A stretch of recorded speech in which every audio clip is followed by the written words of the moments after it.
గ్రామానికి సంబంధించి గుంజేపల్లి కేంద్రంలో యాక్చువల్ గా ఇది చాలా ఏళ్ల క్రితం నివాస గృహాలుగా మారిపోయాయి. కానీ అప్పటి నుంచి దాదాపు 10 ఏళ్ల నుంచి రైతులు నిర్విరామంగా రిజిస్ట్రేషన్ కోసం కృషి చేస్తున్నారు.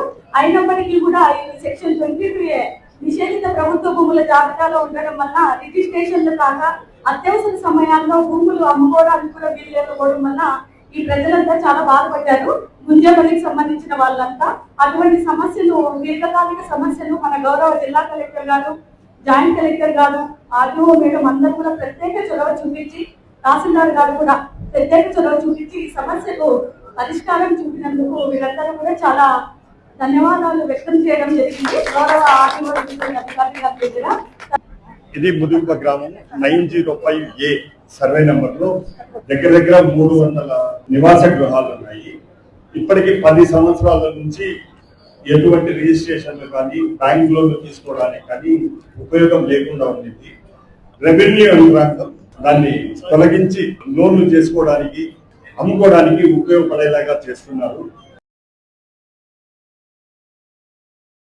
ఒక దీర్ఘకాలికంగా ఉన్నటువంటి ఒక సమస్యని పరిష్కరించడం జరిగింది. ముఖ్యంగా ముదుగుప్ప మండలం గుంజేపల్లి గ్రామంలో గతంలో కూడా ఆ గ్రామంలో ఉన్న చాలా సర్వే నంబర్లు రిజర్వ్ పోరంబోక్గా పడ్డాయి. దానివల్ల అది 22Aలో పెట్టడం జరిగింది. దీనికి సంబంధించి గ్రామస్తులు ముఖ్యంగా ఇది చూస్తే ఇదంతా కూడా ఒక రెసిడెన్షియల్ ప్రాంతంగా ఎప్పటి నుంచో డెవలప్ అయిపోయింది, 30-40 సంవత్సరాల క్రితం నుంచి. అయినప్పటికీ కూడా ఇది క్రయ విక్రయాలకు కానీ లేదంటే లోన్స్ తీసుకోవడానికి కానీ చాలా రోజుల నుంచి ఇబ్బంది పడుతున్నారు. సో దీంట్లో ముఖ్యంగా మన ఈ విషయం లాస్ట్ టైం 13 ఎకరాలు కూడా తీయడం జరిగింది గతంలో. వాళ్ళ విఆర్ఓ తహసీల్దార్ టీం చాలా చక్కగా పనిచేసి ఈ ప్రపోజల్స్ మా దృష్టికి తీసుకొచ్చారు. జాయింట్ కలెక్టర్ గారు కూడా ప్రత్యేక చొరవ తీసుకొని అండ్ ఆర్డీఓ గారు కూడా ఇష్యూని రిజాల్వ్ చేయడం జరిగింది. సో ముఖ్యంగా రెవెన్యూ టీంకి ప్రత్యేకంగా అభినందనలు తెలియజేస్తున్నాము.